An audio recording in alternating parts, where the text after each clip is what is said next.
If we all believe that relationships are hard work, then this is what we are going to get. Words, the beliefs, the way we think is a very powerful approach to our reality. Several years ago, I said no to this paradigm and I started to invest really deeply in my relationship skills, understanding the underlying patterns, mechanics, blueprints, things at play. And oh my gosh, I realized that most of us invest more into our career than into our social skills. At that point, I had very clear we need something new. So 5 years ago, I founded Modern Couples, the antidote to couples therapy, because I believe that there is a group of people who wants to proactively learn these things much rather than wait until the shit hits the fan. There's a group of people out there, and you are probably one of them, and that's why you're here, who has no time for bad relationships. In this podcast, we talk about inspirational stories, role models, how to navigate the good, the bad, the ugly, and raise the bar, showing up for each other and for love.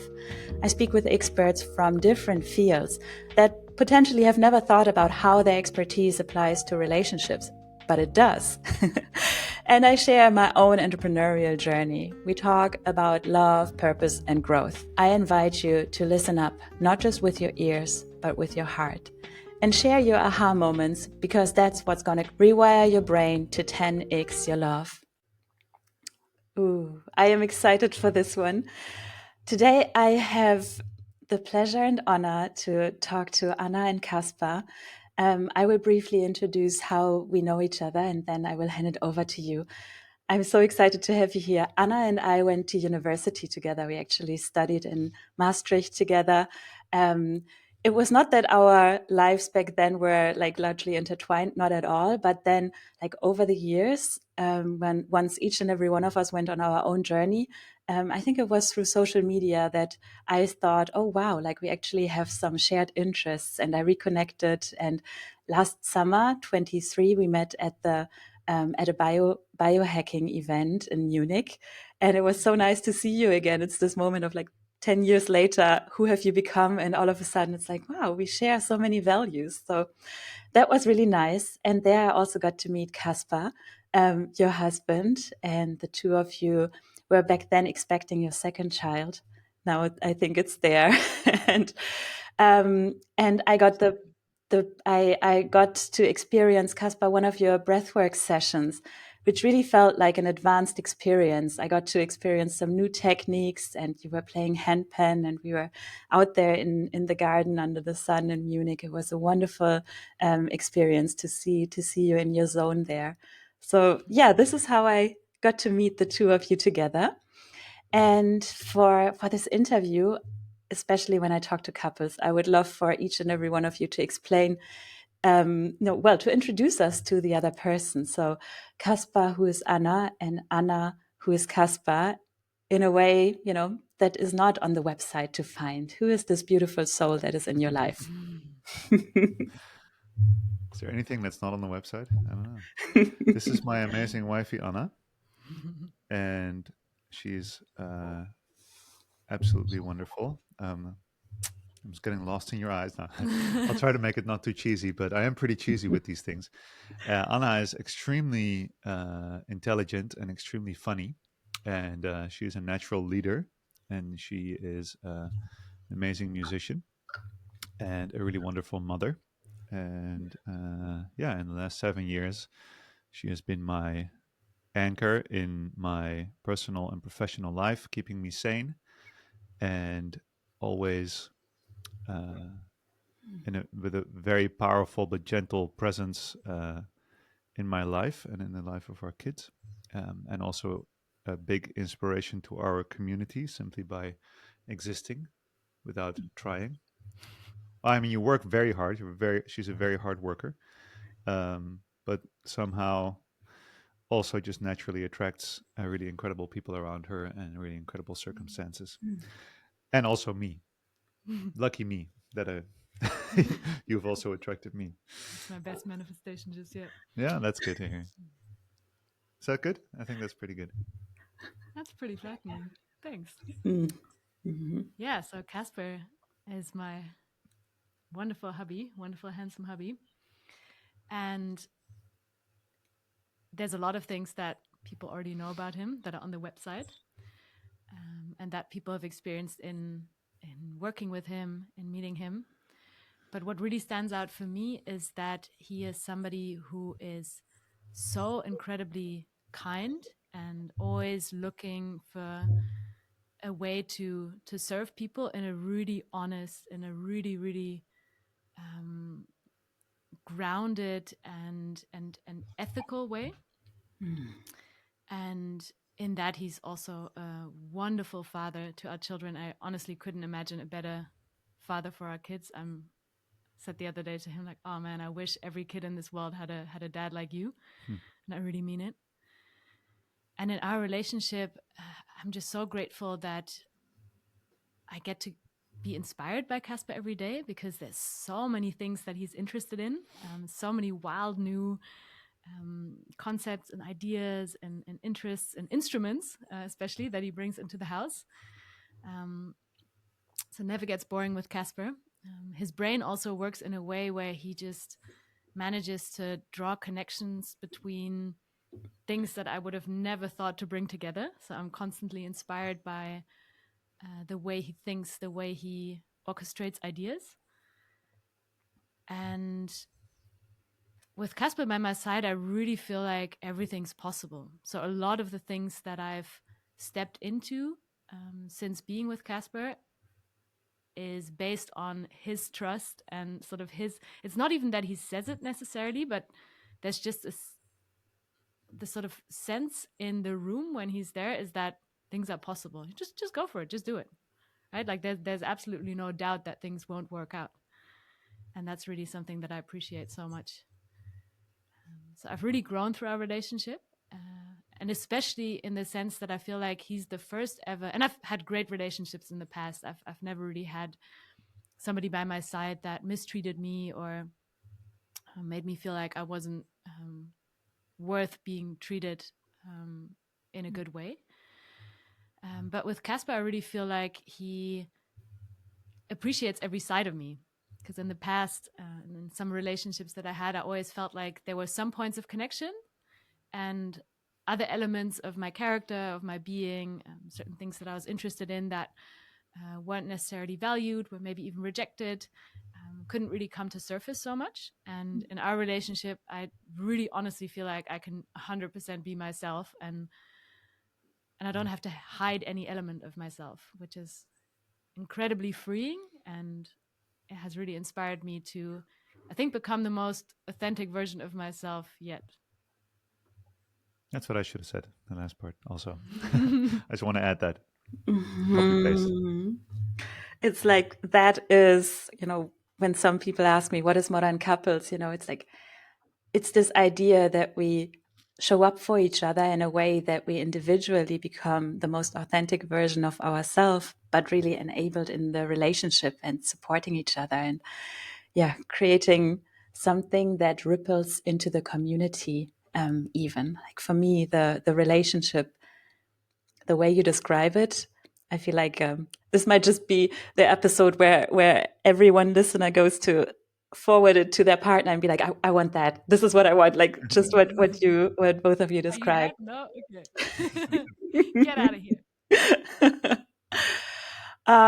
Yeah. What would you say is the secret sauce in your relationship to make all of what you have experienced over the past, well, less than a decade, right? Like 7 years that you've been together. Like, what is the secret sauce in your journey of individual growth and togetherness? And maybe just for context a little bit, the two of you live in the Netherlands, which means for one of you, it was also moving to a foreign country.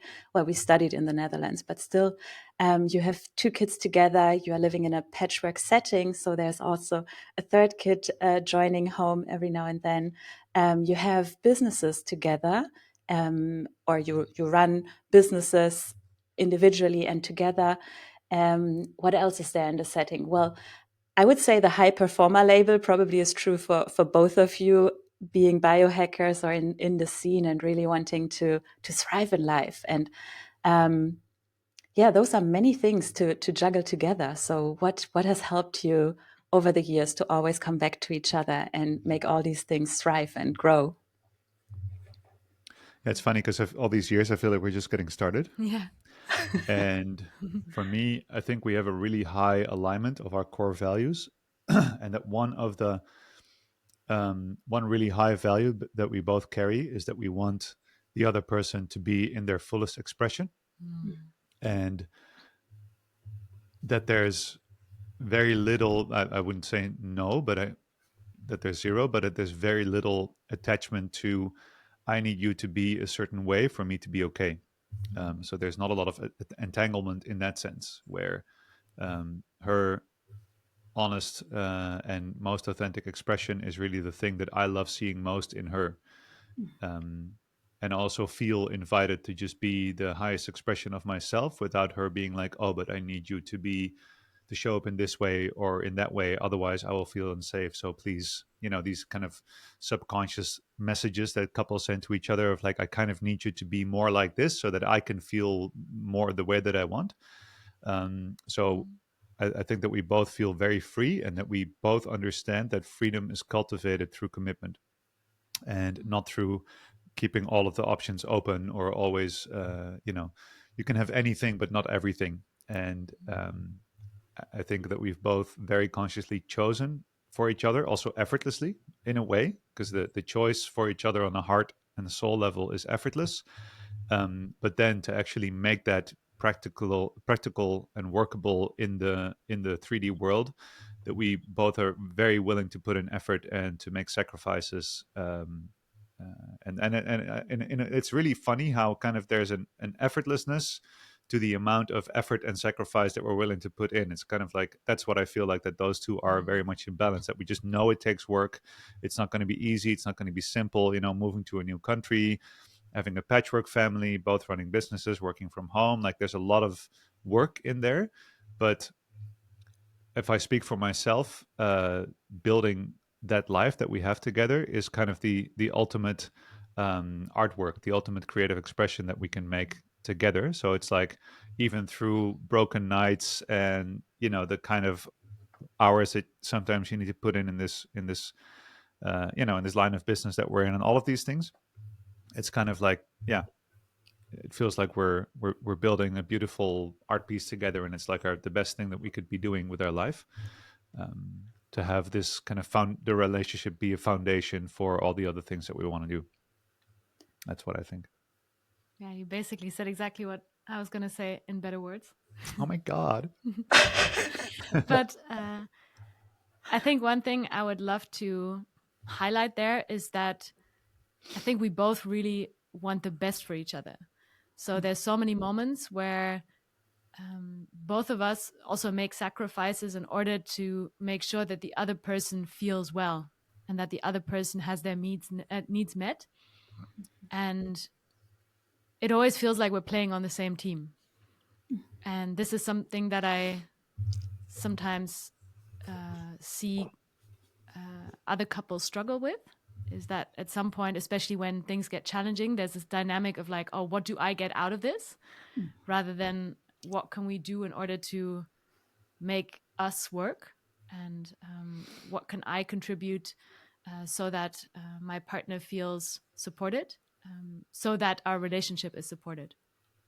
So always kind of seeing us and our dynamic and our relationship, and also that, of course, being the basis of our family and of our kids feeling well, as the thing to take care of rather than our individual selves. So I think that's yeah. another... And one thing that I will add there is that you say we both use the word sacrifice, and we also both have a bit of kind of a pleaser pattern from our earlier life. And when I say sacrifice, I really like to think about that word in the original meaning, which basically means to make sacred. That's what kind of the etymology of that is. So a sacrifice is not like, oh, I'm going to give this part. And that's also what I started with, that it's not like, oh, I am now giving something of myself that I don't want to give, but I do want something in return. And now I'm keeping tabs. I really think that if I spend a night with a sleepless baby, then it gives it a deeper meaning to say I'm doing this for my wife, and it's a really interesting thing where there's a big it's a fine line. There's a big shadow side there of like, oh, I'm doing this for her, and now I'm sure that she will give me some approval the next day, or somehow, give me some confirmation that I need, that I'm like attached to some outcome, like I'm doing it for you, but I also want something in return. That I'm really like, wow, I get to be this father and this husband that spends the whole night up, and to be with my kids and to give her a night's sleep. And she does the same for me, of course, but that's just an example where I'm just like, oh, I really get to do this. This is the gift, that I get to be this person in my life, and that I get to show up as a father and a husband in this particular way. And it just makes it that night so meaningful. And of course, it sucks to not get any sleep. But then, that's an example of it being made sacred by being allowed to do it for each other. You don't have to ask any questions, by the way. This is We can just ramble on for hours. just riff off of each other. I think one I thing I also know. just very practically is just honest communication. Because I've had many people say this. I was like, oh, you guys are brutally honest. Kind of in like a weirded out, but yeah, also very Like, how honest can that be? Of like, is it you instantly say when when the other does something you don't like, or what would be like?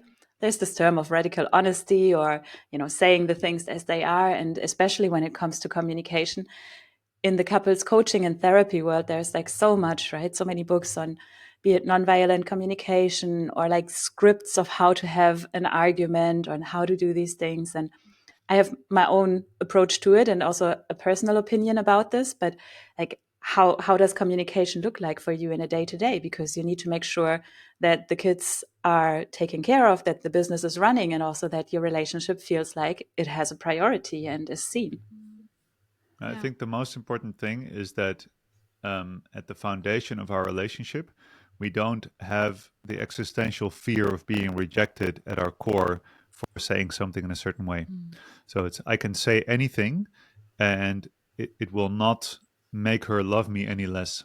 So if you show up in this, or if you say it that way, I'm going to withhold love from you. I have no fear of that in this relationship. And also that we generally are capable of coming to an understanding where, and sometimes we kind of actively have to say it, like, because sometimes it feels like you're at odds with each other if you say something and it doesn't land well, and then clearly you said that to insult me, and then we're both in this pattern of like, but why else would you have possibly said that if it wasn't to insult me or to make me feel bad? And then if we're stuck in that, at some point we can kind of go above and go like, oh wait, actually we're on the same team. Let's give each other the benefit of the doubt and just be like, you probably didn't say that to insult me, so let me just say that that was insulting to me. And but I'm willing to kind of give you the benefit of the doubt that you didn't do that to hurt me. So yeah, we definitely get stuck in the weeds sometimes in arguing, especially in the chaos of life that we've had in this last year with moving to a new house and a new baby and everything. But then we always kind of like crawl back and find the like, oh wait, you didn't actually say that to be mean to me. And there's in that whole process, there's no rejection of the person or withholding of love in that whole thing. We don't really have any scripts or any specific structure that we follow when it comes to sharing or arguing or discussing things. But I think one thing that we do really consistently is to involve physical touch in moments when we just get lost in the words, to just sort of step out of the argument and give each other a hug, for example, and sort of use that as a tool to bring the energy down and to really reconnect. Because like Kaspar said, it's so easy to get lost in the weeds, especially if you have sleepless nights and a lot going on and you feel triggered in some way. And of course, both being people pleaser, like we already mentioned, there's a lot of potential to get triggered and a lot of potential to just kind of get stuck in unhealthy dynamics. But I think also after all these years now, we know each other's triggers pretty well. We know how we function, and we can also very efficiently call each other out, like, hey, you're doing that thing again. Yeah. Or I'm doing that thing again, or we're getting lost in this dynamic between the two of us. So let's just take a step back, leave the argument to rest, just hug it out. And then, at some point when we've both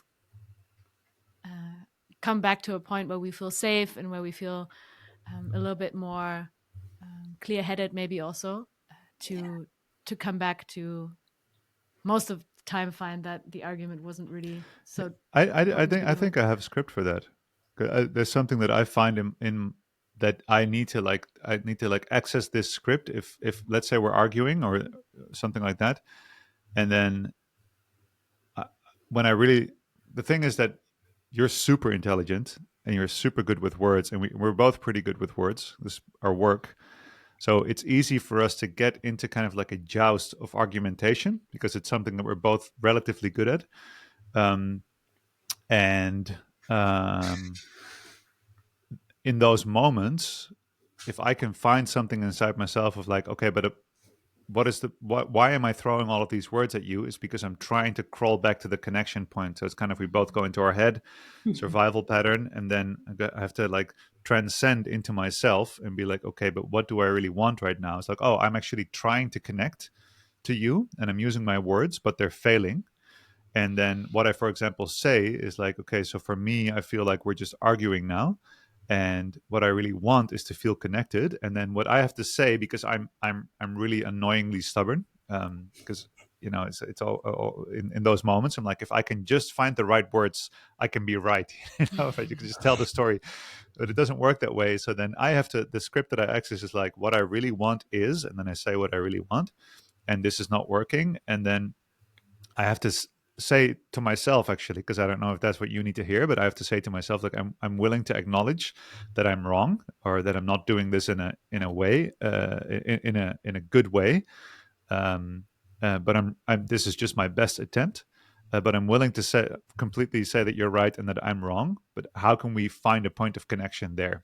Mm. And then what's interesting is that is an invitation, because what I find fascinating about the dynamic is that in the moment of conflict or something, we don't have big conflicts, but if I'm just dissecting it, I really want to connect in that moment, and then you're like, oh, but I need to get into a different state to be able to connect, and then we have kind of an agreement. Okay, so we're going to stop doing this kind of boxing match on the mental plane with words, and I'm just going to stop asking you to connect with me, and you're going to get yourself to the state when you're ready, and then we'll get back to the thing, and then the discussion is usually gone.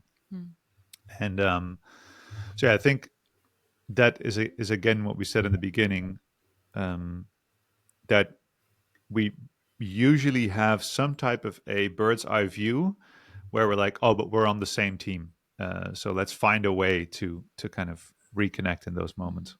And I think we've mentioned this a couple of times before to people is that, and what's really helped me in my awareness of how these conflicts go is an understanding of the nervous system and how it moves. And that's, of course, a lot of what Kaspar talks about in his work in relation to breath. But that's really helped me to see like, oh, I'm just in an aroused state when it comes to nervous system regulation. So right now there's just certain things that will only trigger me more. So I need to regulate my nervous system. I need to regulate myself down to a different state in order to be able to, for example, receive a hug or receive a certain level of argumentation in a way that I can comprehend and then work with. Because in a state where I'm just, sort of ready to fight and moving towards aggression, not necessarily in a physical sense, but where I'm kind of like, ready to fire back a new argument, certain things just don't land in the same way because my view on what's happening is very limited. I don't really have the capacity right now to take a lot of factors into consideration and to really keep a balanced understanding of what's going on. So that's really helped us as well. Sometimes even to say it in these terms, to be like, oh, this really got me into a fight state, or this really triggered me into freeze. Or, now I'm really in a sympathetic state, which doesn't allow me to continue this argument, continue this conversation in a good way. Right now, all you're going to get is fight energy. And so that understanding and also being able to track that in yourself, in your own system, to to recognize like, oh, what are the signs that I'm getting overloaded? What are the signs that I'm being triggered into fight, into flight, into freeze? What are my classic sort of fight, flight sentences, behaviors? In which moments am I simply trying to escape? In which moments am I triggered to attack? And in that, also really learning about yourself, not just in your relationship and in your communication and in your day-to-day interactions with your partner, but also in life, has been super helpful to me to be able to track that in myself. Like, where am I at, and what can I do to regulate myself in order to come back to a state where I can actually face whatever's ahead of me. It's one of the tools that, or one of the frames that's very present in each of my couples coachings. And it's also one of the reasons why I say that relationship coaching, working with the nervous system, has an impact on all areas of life. I love that you just showed how it plays a role in everyday conversations in these moments, and really to become aware of what's going on in your body. It's so powerful. And yeah, that was a great share.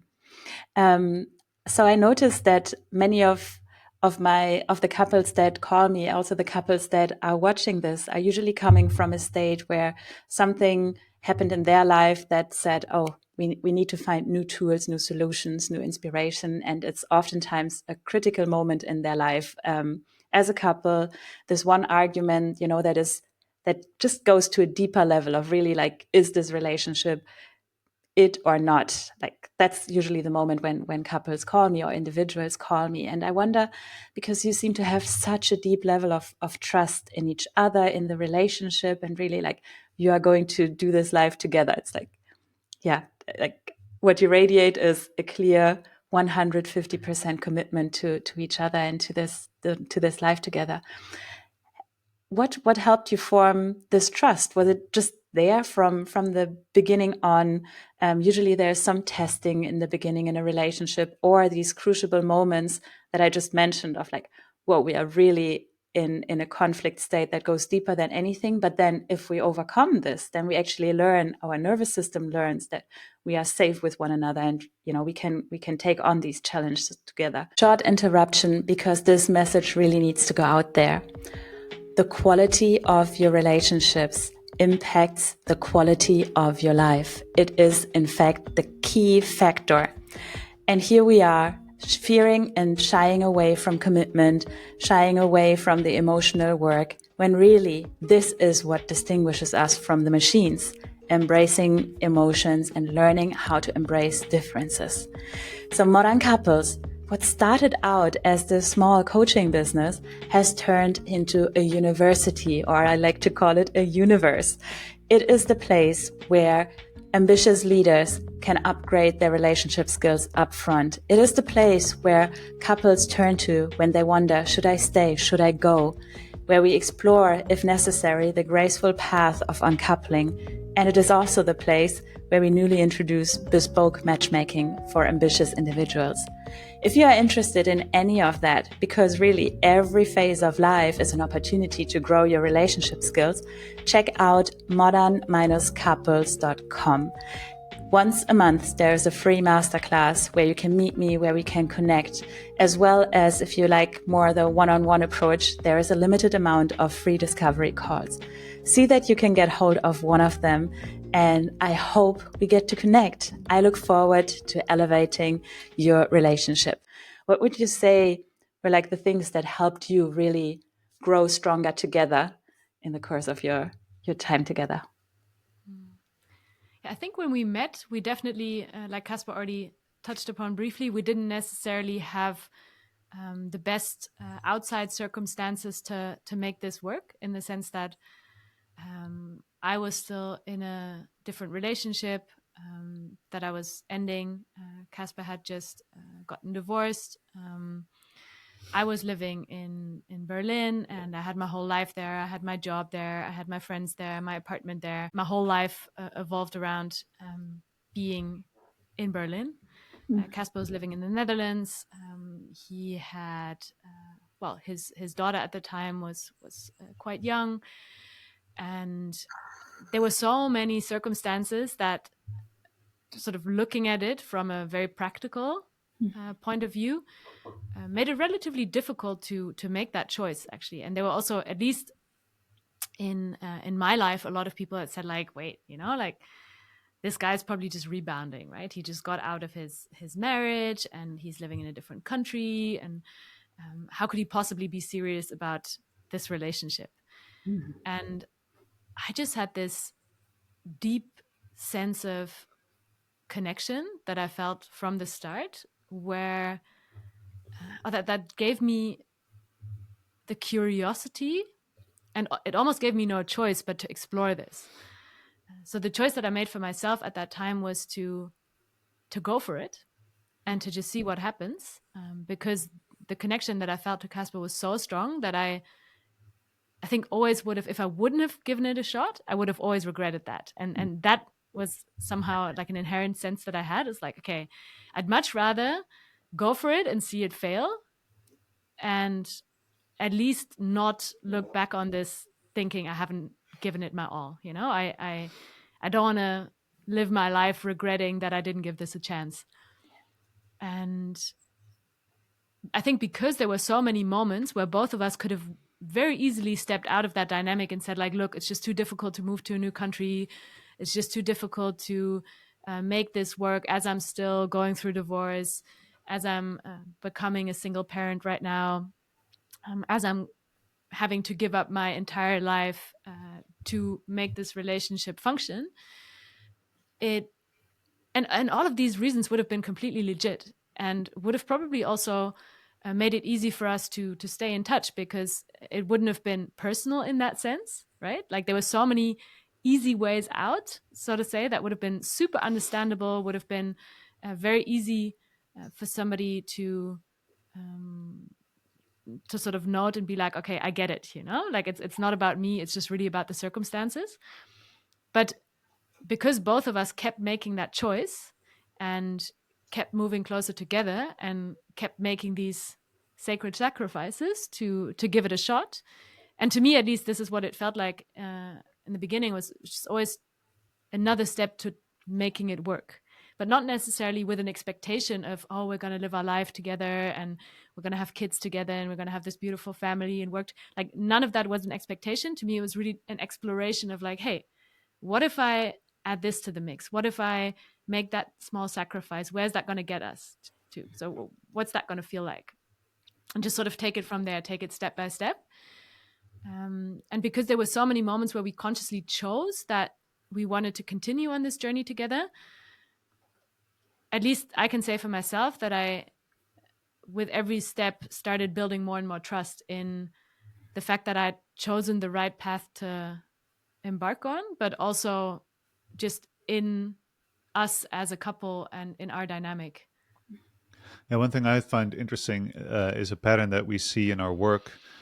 There's like this joke that if you come to my retreat, that your relationship might end. It's like we should put it in the disclaimer for fun, and it's a running joke within the team, because we've seen so many people who were in very long. This is probably a really bad Bad marketing pitch, but it happens, and this is a common theme where people, they go on a path of self-exploration and self-discovery, and then they realize that the relationship they were in isn't working anymore. So I've spent a lot of time thinking about that, and one thing that I've realized is that relationships work based on core values.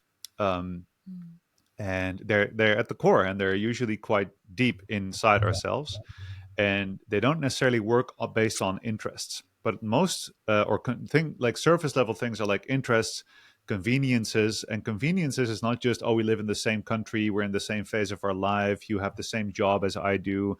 Like, a lot of people connect on these things, but convenience is also, oh, I have learned that I need to always protect people and cross my boundaries in order to be there for others.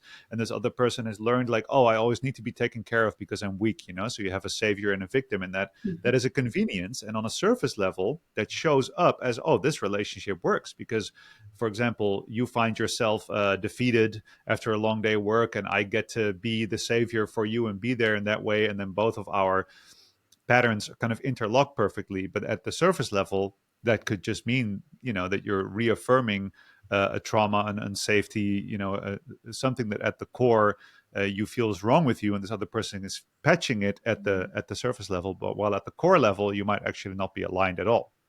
So it's And kind of like patching it versus healing it. yeah, but also the fact that a lot of people seek out partners based on these surface level things, like, oh, we have the same job, we like the same football team, we vote the same politics, we have the same hobbies. This person knows how to say the right things to me when I'm feeling sad, and all of these things kind of click together on a surface level, and then the relationship works based on these kind of surface level interests.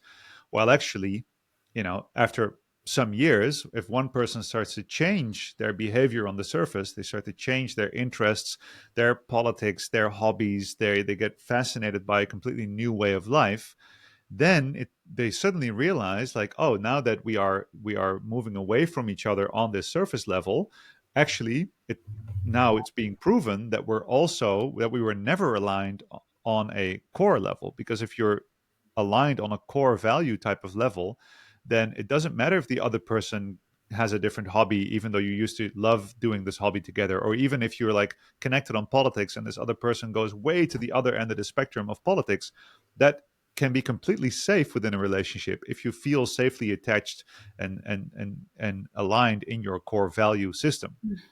Actually, And also in a friendship. the friendships work the same, absolutely, yeah, and also business relationships work the same. That it turns out you thought that you were fully aligned, but it was just a surface level alignment. And in my work, for example, in the retreat business, in the transformation business, you see one person in the relationship go through a transformation, and suddenly the other person feels very unsafe because they start to realize, like, oh, now that you behave differently, we don't match on the core level. And I think it was a blessing, as you just said, to loop it back to what you shared.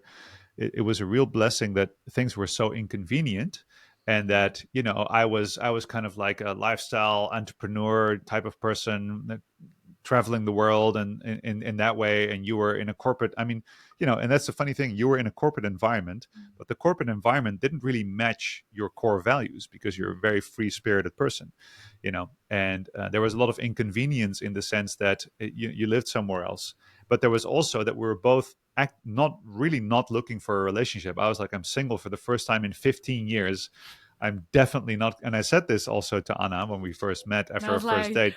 That's good news, because Yeah. I'm actually in a relationship. Yeah, I was like, I'm not looking for anything, So it was so, and I love that you used the word explore. All we were doing is going like, oh, there's something here.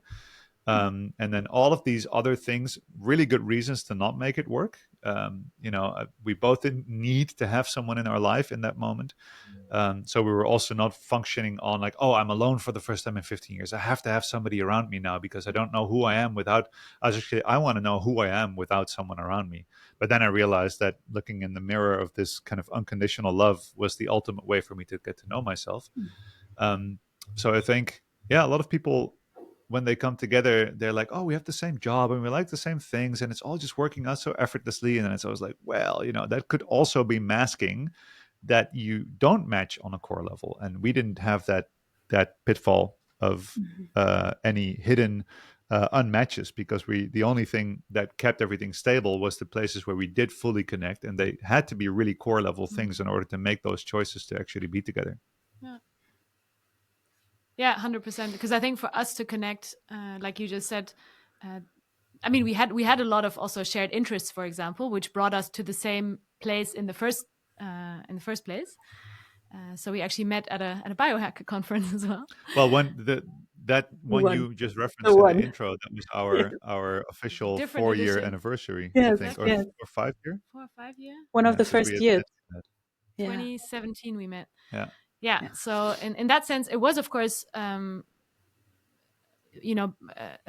product of a shared interest that we ended up in the same place at all to begin with. But then there wasn't any convenience around, like you said, us being together through easy circumstances. But we really had to connect at these at the core level, and understand, for example, we share the values of freedom.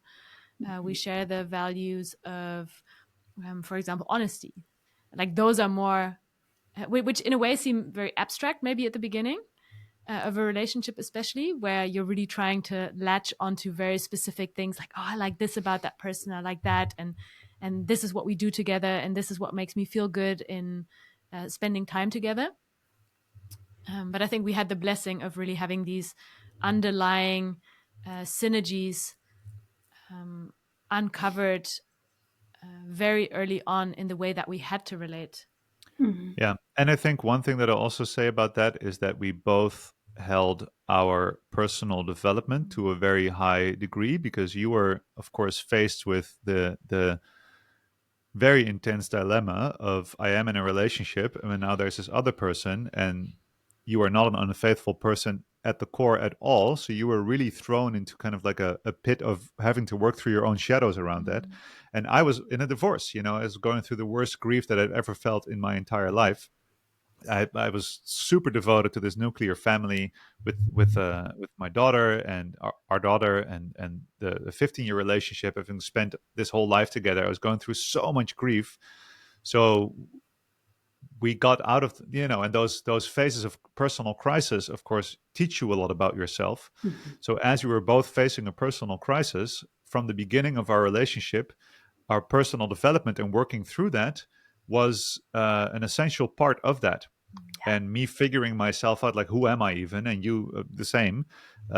So working on our individual selves had been a part of that very early on. And I think that is also important, because I do meet quite a few couples where one person is really like, oh, but who am I? What are my shadows? What are my traumas? And then there's another person who's like, let's just not fucking talk about that because it freaks me out, like, and we were both like, you know what, we don't know how life works. Let's just see what we can figure out together. Yes. And I think in that also no expectation of this to be anything or to become anything specific.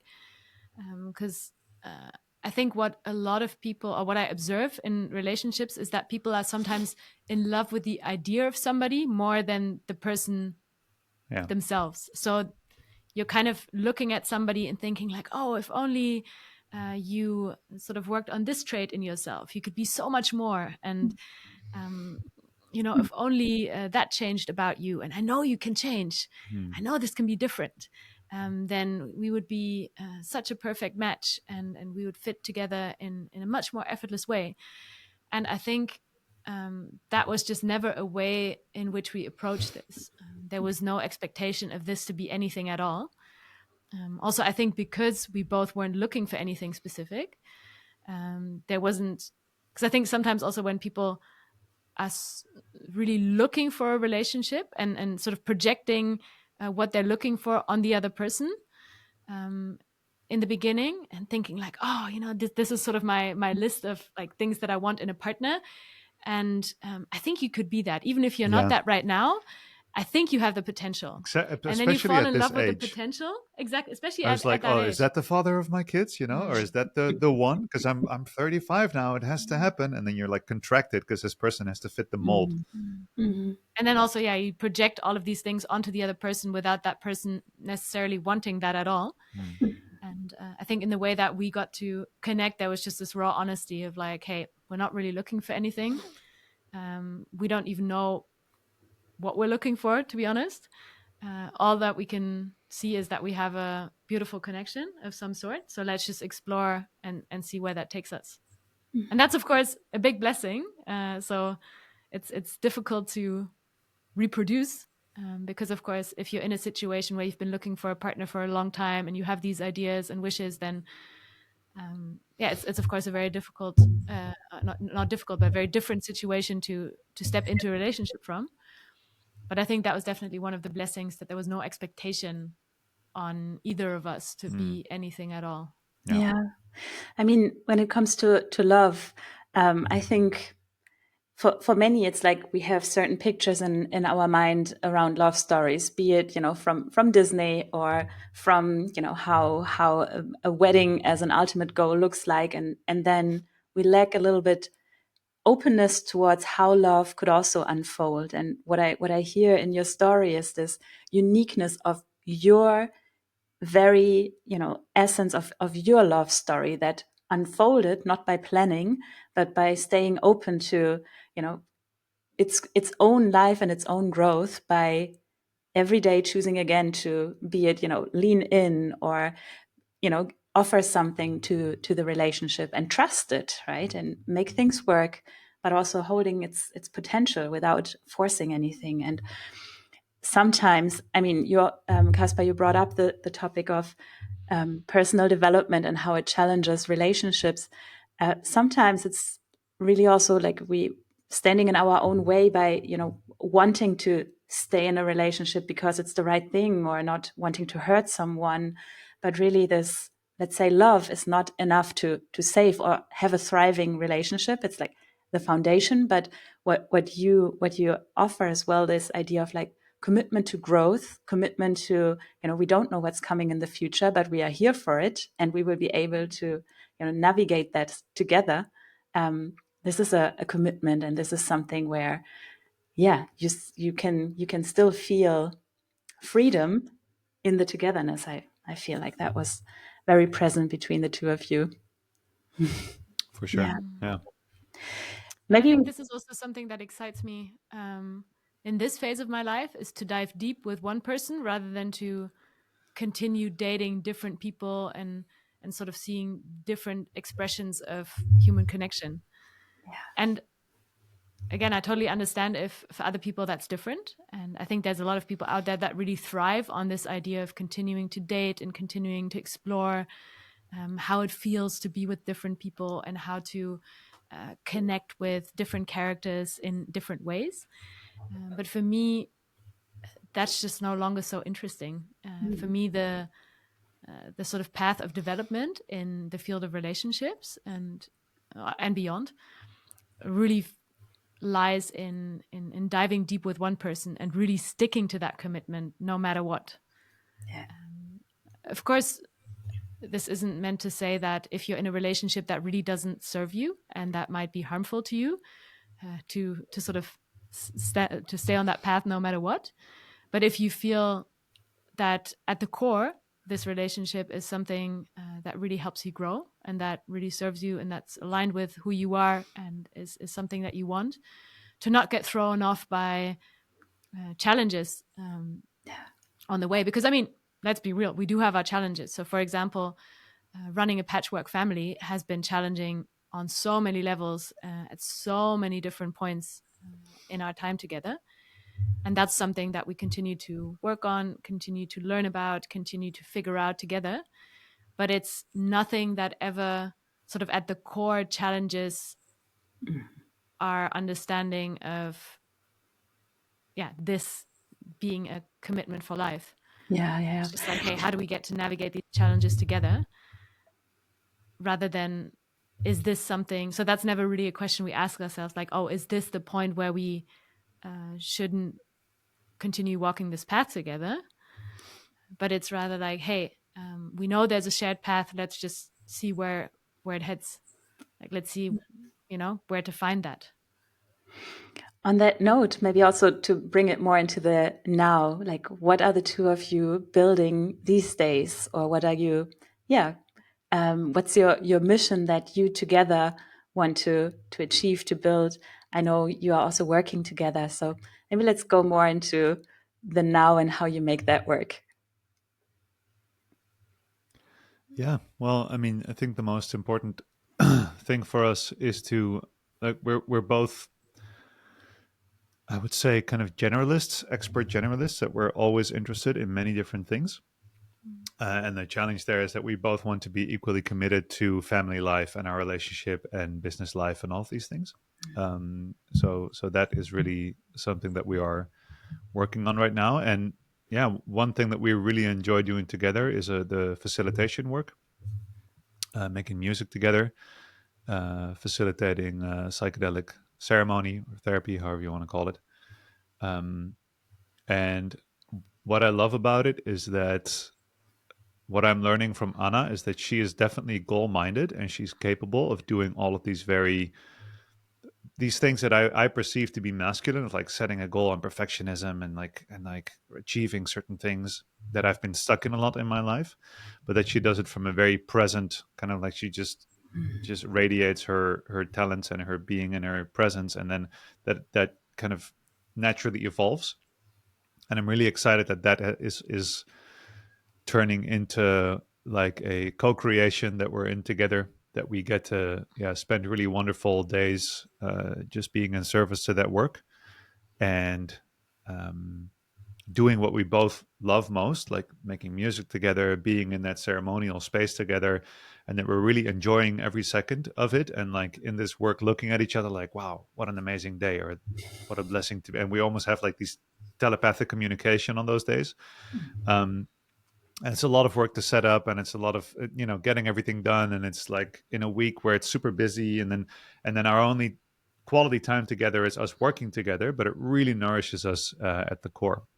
And what I like about it is that it doesn't have this particular mission of like, oh, this needs to be something, or we need to be something for people. It's just that, hey, this is right in front of us. It's just there. There's people who want this kind of work. We're really excited about doing it. And it's kind of, we're stepping into life's invitation together, more and more together, actually, now. And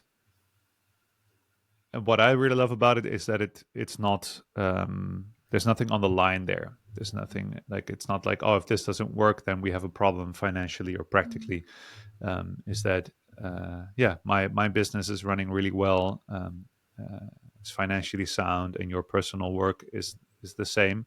And we choose to meet up in that, out of this abundance of just the love of doing it together. And I think that is really, to have, and it's funny because it is in alignment with our core business, but it feels like we have a little project together that is just for passion and for purpose. Even though it's actually also core business, but it feels like a passion project that we get to indulge in together. And then it just so happens to also attract people who want to sit for a full day around us, and be in that space. And I think it actually very much in terms of how it unfolded, or how it's unfolding, very much links to the way that we met as well, because there was no expectation in the beginning for us to work together at all. Like that wasn't necessarily the plan. We never sat down to figure out like, hey, how can we align our talents? How can we set up something together? But it was simply, life's invitation. So we a few years ago started sitting in psychedelic ceremony. Run to the toilet while you speak. I'm sorry, but we started sitting in psychedelic ceremony together for our personal development, for our personal growth, together quite a bit. And over time, kept getting invited by certain facilitators to come in as musicians, to come in as space holders. And that was something we just did out of passion, because we loved it, because it felt aligned with, our personal path of development at the time as well. And then more and more people started coming to us saying like, hey, but do you guys also run ceremonies alone? Like just the two of you, like with you as the facilitators? And in the beginning, we just kept declining. But at some point, there was just a critical mass of people asking us to step into this work. And so we did. And in that sense, also, it wasn't a specific choice that we made. There was no expectation, again, for this to be anything. Similar to when we met as a couple, there was no expectation of where this should go.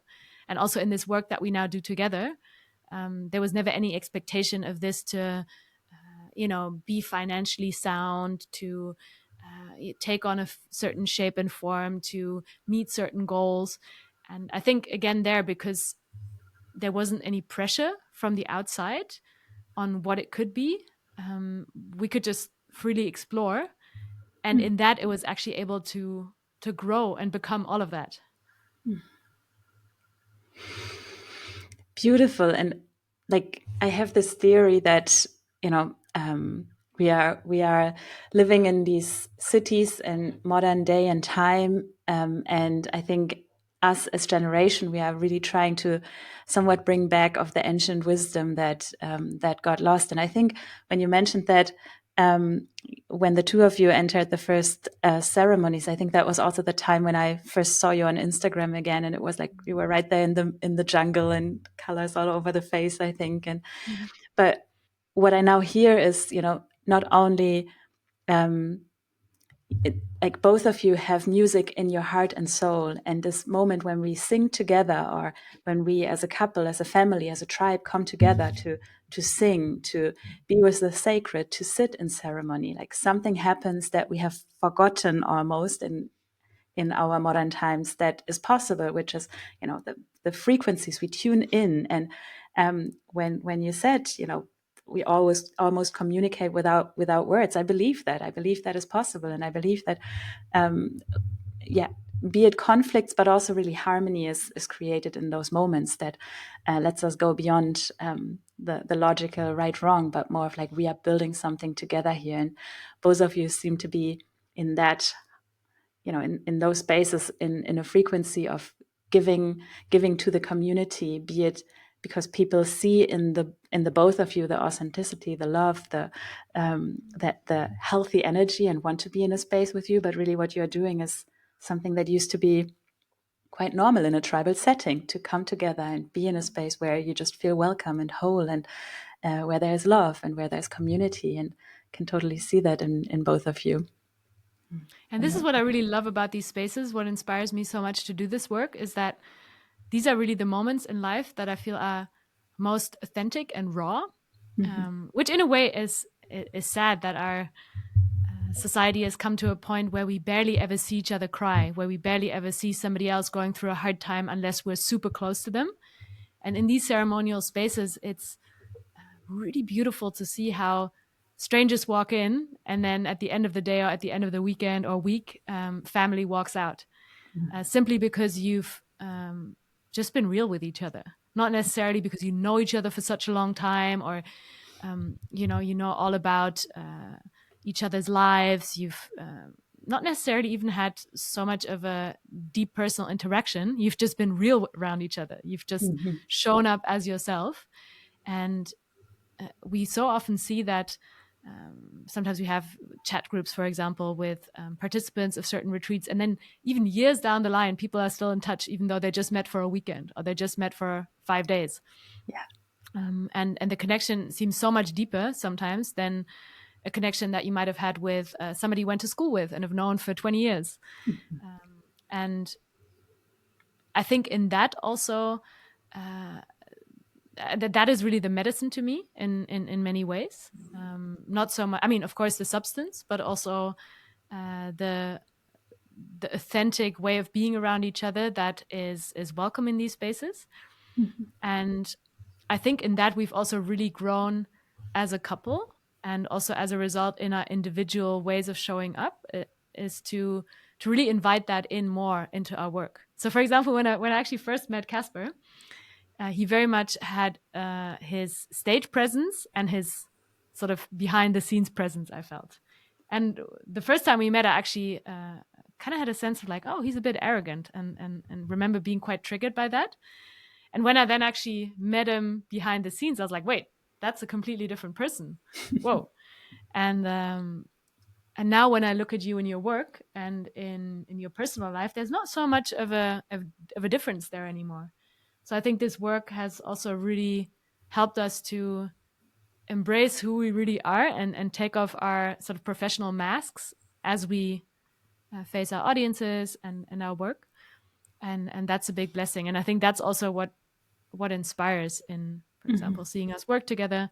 The other day, for example, we sat in ceremony together, and then somebody at the end of the day said like, oh, it's just so beautiful to see you guys being so connected in this work, and feeling the love between you. And we're like, hey, we didn't even interact that much that day. We're just kind of doing our thing. We didn't even feel like we're particularly connected, and sort of radiating our love outwards. And still it seemed to have come across. But I think that's because all of these filters have disappeared more and more. Yeah. What I love also is that we have to have an interesting life where we, and this is also due to our work, and I of course have a bit of like a fairly large audience, and I'm to a degree known in the field, and that also means that parts of your personal life automatically radiate outward and are visible to others, which is an interesting dynamic, because it's very important also to have things that are personal. but that also means that you get a lot of things projected on you, but you also get a lot of things reflected back to you if you have kind of like a known presence. And especially, so the community that we currently stand in has its foundation in kind of my retreats initially, and then the more that Anna also started stepping into similar facilitation work, it's really become a crossover of a group of people that have met. It's kind of like the breathwork tribe, and then we have people that come in and go out, and then we have people who stay and they become part of a larger community, and then we have like this very small, tight-knit community of friends that's kind of at the core. And it's just like really lots of adjacent cool social circles. But yeah, it's just very interesting that in that larger social circle, these people have met through this type of work, and it's mainly work that we have facilitated or that I've facilitated. So it is very interesting that, and it's a weird thing to reflect on, is that in some ways we have a sort of central role in not necessarily in the lives of people, but in that particular path that they're walking on. And so, for example, people who follow my live certification program, they yeah, they watch 25 hours of lectures. So that I'm on their screen for weeks, on a daily basis, and then they build a relationship with me, and then they come and meet me, and then one thing that I love so much is that I've been following you for so long, and you have such an influence, and now I finally get to meet, and they really say it like, now I get to meet your better half, and now I get to see who you are in relation to your wife and in relation to your kids, because our kids are always at the retreat. And it's strange. It's really weird to kind of develop our relationship and our dynamic in front of people, so to say, in front of an audience. It has a lot of kind of unique things to it, but a lot of great blessings also is that, yeah, if you are visible, a lot of light shines on you. People also project things on you, and you get to reflect on those. And it's just really cool to be like, oh, it's so, we're just being ourselves around I have this 5-day retreat, and then I just teach, and we have the process, and then in the evening we just like have dinner with the kids, put the kids in bed, we're together. And then we get so many beautiful things reflected that people at the end say like, oh, I had my whole process and I learned so much, but also it was so inspiring to see you together. Mm-hmm. And then I'm always just like so curious in like, why, it's a great compliment. Like I can receive it and be like, oh, that's cool. But I want to know like, what is it? It's really, really special to see the relationship that we have kind of spark something in people and do something for people. And it really humbles me also, where and I sometimes say to also the groups, I was recently interviewed for this documentary, and they go like, yeah, and your wife and kids are here, and I go like, yeah, because if my wife is there and my kids are there, people can't put me on a pedestal. I can't pretend to be something I'm not when my wife is around, and especially in the work that I'm in with a fairly large audience, there's this thing of like, oh, I have to show up in a certain way. And then when I have Anna around, I'm like, oh no, I just get to be myself, because she's always going to see me, and it doesn't matter what the audience thinks or what people think, and I just get to be myself, and I'm just going to be my weird self with my amazing, weird, awesome wife. And then it's just really special. Like last weekend, we had a retreat, a ceremony, and at the end, somebody came up to me and she said like, seeing you together gives me hope. Yeah. And I was just like, what a gift, to be allowed to receive such a profound thing. And it's just humbling, it just really makes me so honored that something about the way that we get to be together is also meaningful to others. And it's that's really one big inspiration for me, that just makes me reappreciate what we have in a different light. Yeah. We are social beings, right? Like humans, we are social beings. And if you remember one thing, which is, as a child, what you did was to copy what your parents did in a way. And all of a sudden you practice, how to cook and how to go to work and like all these things that you do. And the way we relate, we also learn from there. So like part of why I do what I do is really because we lack sort of these real tangible stories around love and relating and how to make it work in a time and age where people live longer than ever, where we have opportunities more than ever. This kind of, I want to have it all. But then I also want a love story that is somewhat like grounding, rooting.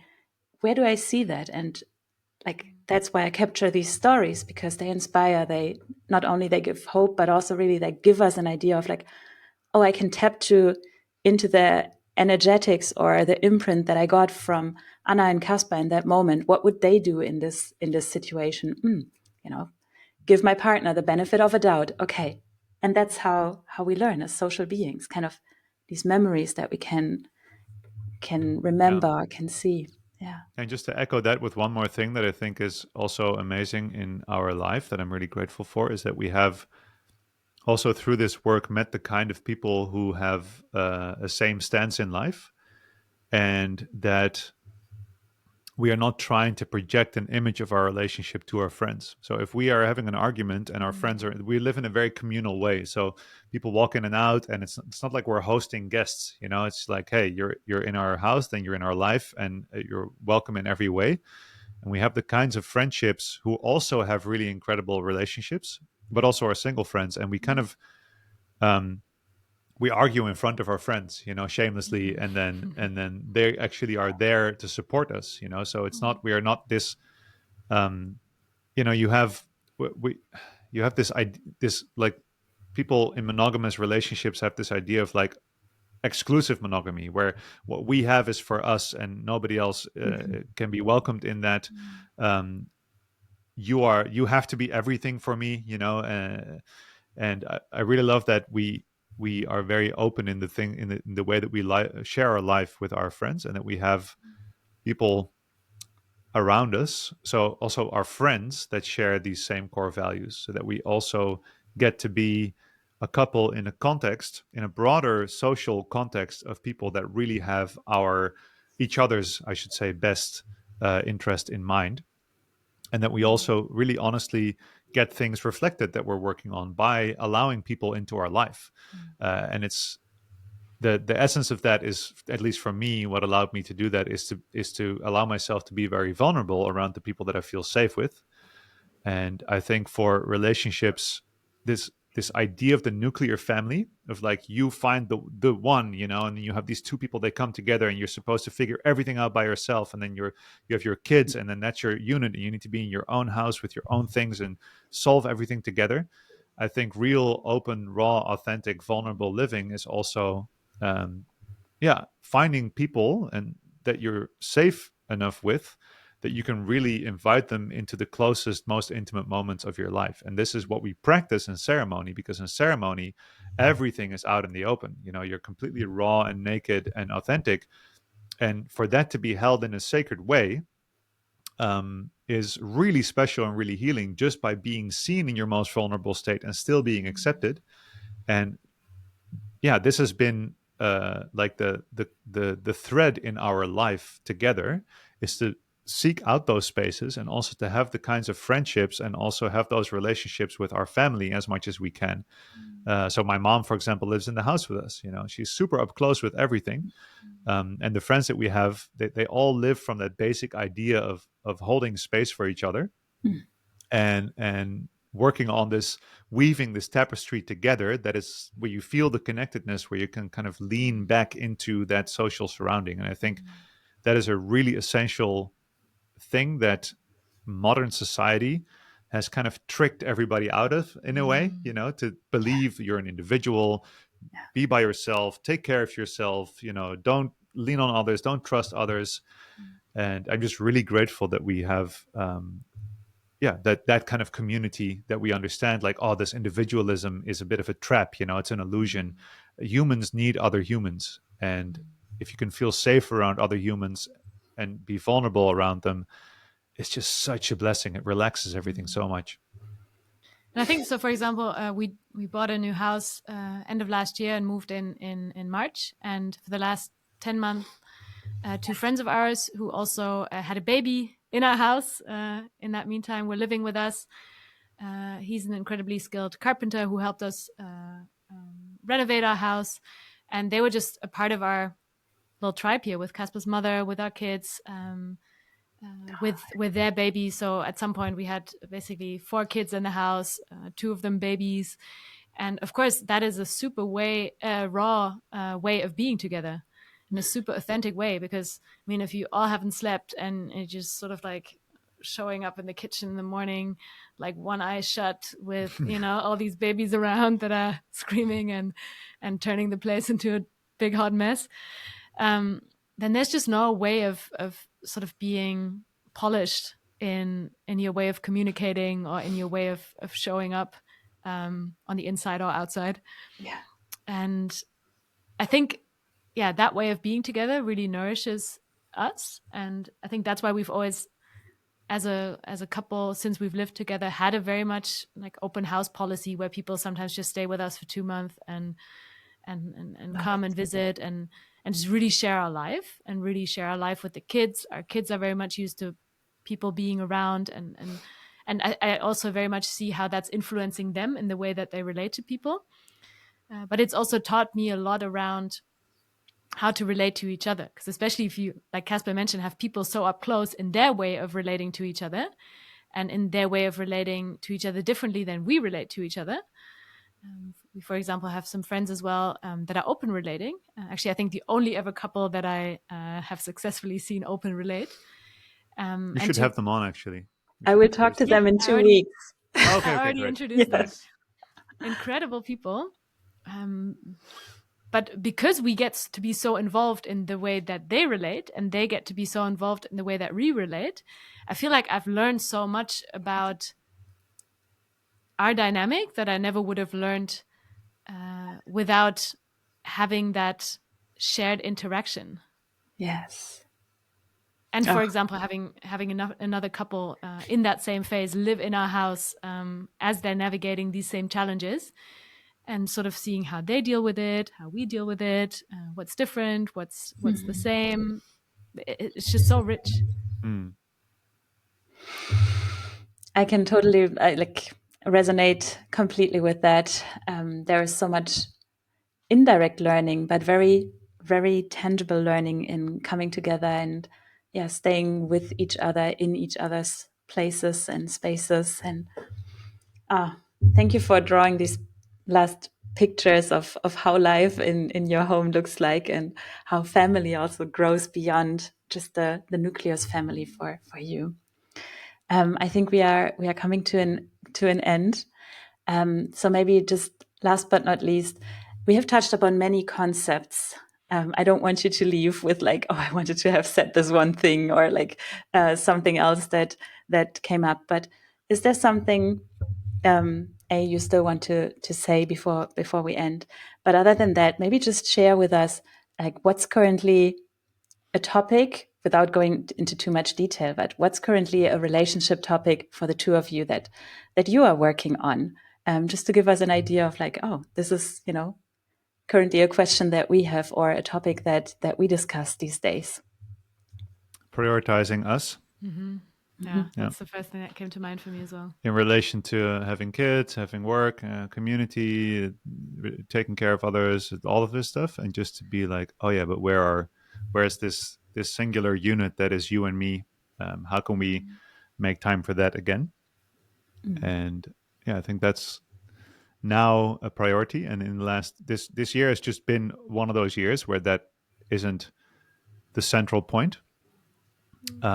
But it's really cool to see how us coming together in our way, and it's just the two of us, has led us to have this web of amazing life, kids and family and community and work and all this stuff that we share together.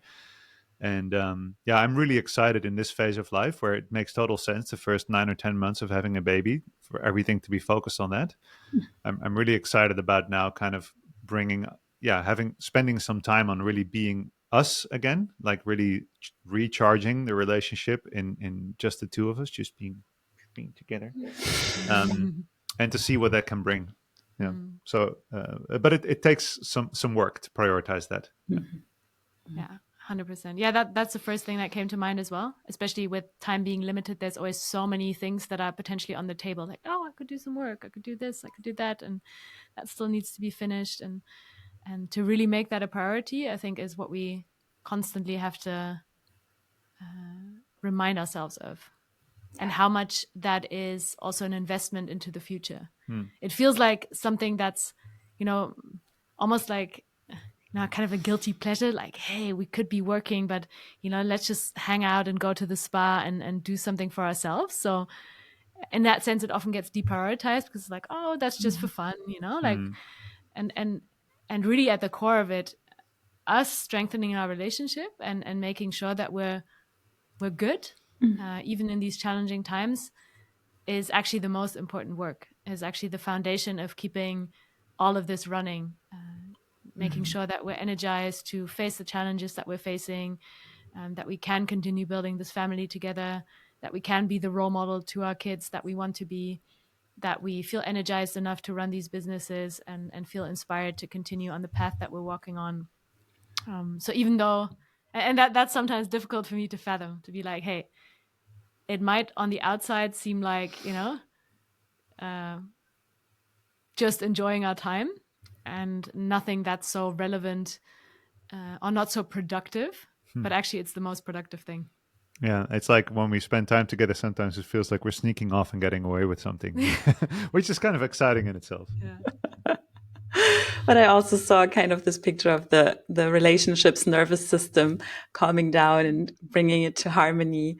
And yeah, so in that you can master all the challenges that come afterwards. 100%.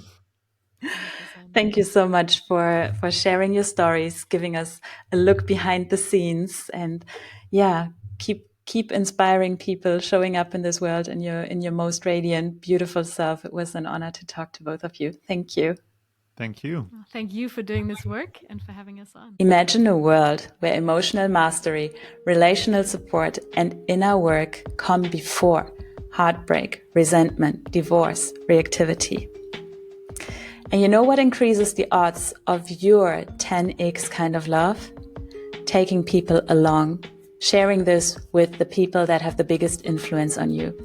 If you like this podcast, please subscribe to my channel and share it with one or the 5 people that have the biggest influence on you and that deserve the 10x kind of love. Let's raise the bar stronger together.